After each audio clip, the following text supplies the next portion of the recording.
Hello, my name is Mike Sinibaldi, and welcome to this week's video edition of Heard on the Street. In this abbreviated holiday edition, I'm going to take a look at the S&P. At the weekly chart level, the past week was particularly strong, as indicated by the bullish engulfing pattern. The preferred wave count, as shown, shows that wave 4 completed at 12:43.25, and waves 1 and 2 of wave 5 are now complete. Well, why is this valuable information? Because Elliott described market progression as a 5-wave pattern, and the minimal wave structure that creates price fluctuation is 3 waves. Therefore, another wave must unfold that exceeds the wave that is labeled wave 1 in order to satisfy the requirement of fluctuation of price. Notice that I am not making a statement about whether the wave count is correct or not. I'm merely stating that the bias is to the upside regardless of whether the market is unfolding impulsively or still in a corrective mode. With that said, the preferred count calls for the termination of wave 5 between 1364 to 72 or 1451.50.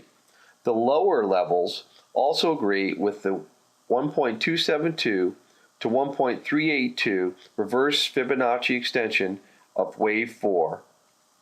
So odds are the market will find heavy resistance at these levels. Yet there is also another level where wave C equals 0.618 of wave A at 1346.25. A resistance level, I might add, that the market has struggled to claw back to. In last week's video edition of Heard on the Street, I spoke about the rules of alternation and that wave 4 should unfold in a sideways correction due to the fact that wave 2 was a sharp corrective pattern. If the preferred count is deemed of higher probability than other counts, yet the rule of alternation has not been satisfied, then I should be cautious this market. Well, I am, because the market's position is slightly up to sideways based upon an alternate count that is equally viable and would satisfy the requirement of alternation. And here is the alternate count. I'd like readers to at least contemplate the following, that wave 4 is unfolding as a running triangle.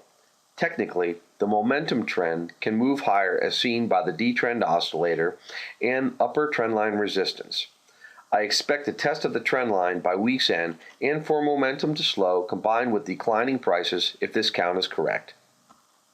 Should the trend line be broken to the upside and prices rise beyond 1381.50, then odds would no longer favor this interpretation.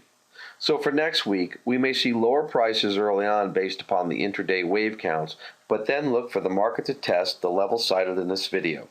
I hope you found this video helpful, and best of trading.